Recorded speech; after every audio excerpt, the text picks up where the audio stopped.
Hi hello friends, எல்லோரும் எப்படி இருக்கீங்க? எல்லோரும் நல்லா இருக்கீங்களா? நாங்கள்லாம் நல்லாயிருக்கோம். நீங்கள்லாம் நல்லா இருக்கீங்கன்னு நினைக்கிறேன் ஃப்ரெண்ட்ஸ். வாங்க ஃப்ரெண்ட்ஸ், இன்றைக்கி நான் செய்கிறது வந்து உப்புமா செய்கிறேன். உப்புமாவுக்கு என்னெல்லாம் எடுத்திருக்கேன்னு பார்க்கலாம் வாங்க. பாருங்கள், வெங்காயம் இத்தனோண்டு பீன்ஸ் தான் இருந்துச்சு, இவ்வளோதான் இருந்துச்சு, இவ்வளோ எடுத்திருக்கேன்.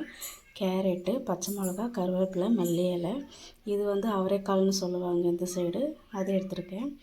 தக்காளி எடுத்திருக்கேன், இஞ்சி பூண்டு எடுத்திருக்கேன், ரவை எடுத்திருக்கேன். வாங்க ஃப்ரெண்ட்ஸ், பண்ணுறது எப்படின்னு பார்க்கலாம். ரவை வறுக்கிறதுக்கு கொஞ்சம் எண்ணெய் போட்டு வறுத்தாக்கா நல்லாயிருக்கும்.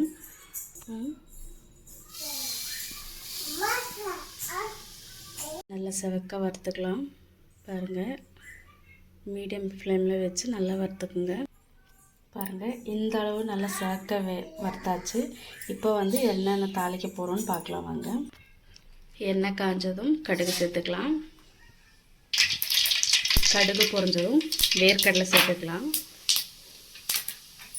இப்போது கடலைப்பருப்பு, உளுந்தம்பருப்பு சேர்த்துக்கலாம்.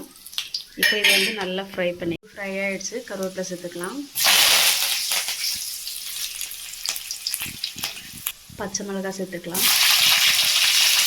இப்போ வெங்காயம் சேர்த்துக்கலாம். இது இப்போ நல்லா வேகிற வரைக்கும் நல்லா வதக்கிடலாம். இது கூட கேரட்டும் சேர்த்துக்கலாம். நல்லா வறுப்பட்டும், நல்லா வேகட்டும். இது கூட இந்த அவரைக்காயும் சேர்த்துக்கிறேன்.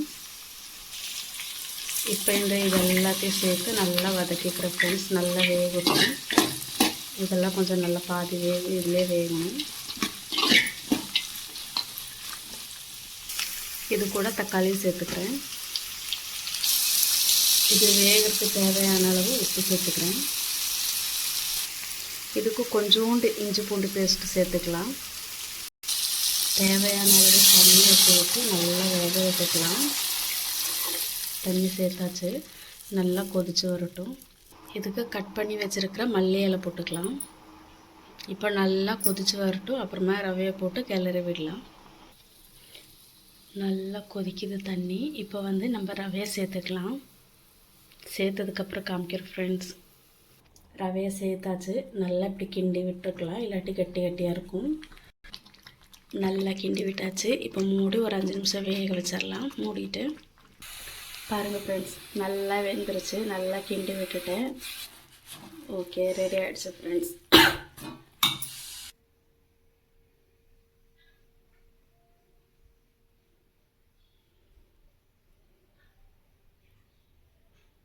ஓகே ஃப்ரெண்ட்ஸ், வாங்க எல்லாம் சாப்பிடலாம்.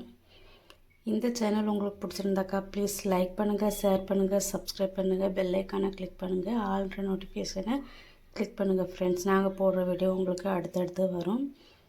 Bye friends.